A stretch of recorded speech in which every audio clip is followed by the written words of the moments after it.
about the COVID-19 pandemic in relation to communities of color and underserved communities, rural communities, marginalized communities, right, is to really talk about how our nation has historically dealt with health inequities. COVID-19 is really unroofing what has been a long-standing boil in healthcare, which is that there is disparity, and disparity has long existed. And there are certain populations that are unequally affected, right, by the outcomes of disease and disorder.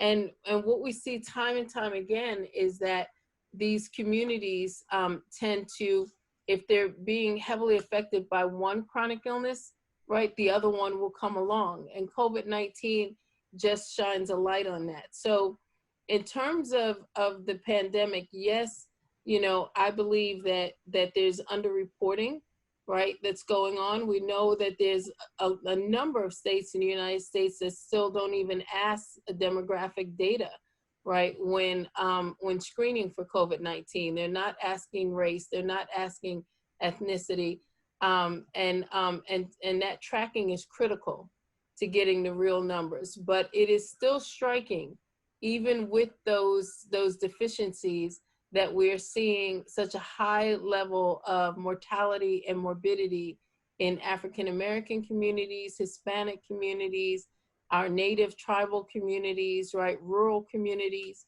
right? And all of this has to be addressed. You know, we recognize that, you know, we're serving 1 in every 15 Americans through Centene from a healthcare perspective.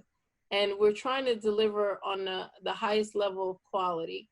But you can't do that without looking at the greater good, right? These moments of public health urgency where there is a population health crisis going on, and it needs to be a moment of all hands on deck, right? So we invite our entire industry to come and work on the solutions collectively, right? This is a moment where there should be no competition in healthcare, right? Hospitals should work with other hospitals, and FQHCs should work with other FQHCs, and managed care companies should come together collectively to say, why is this happening? Why do we see in certain communities, like in Louisiana, a 6 times higher rate of mortality in African Americans than non-African Americans?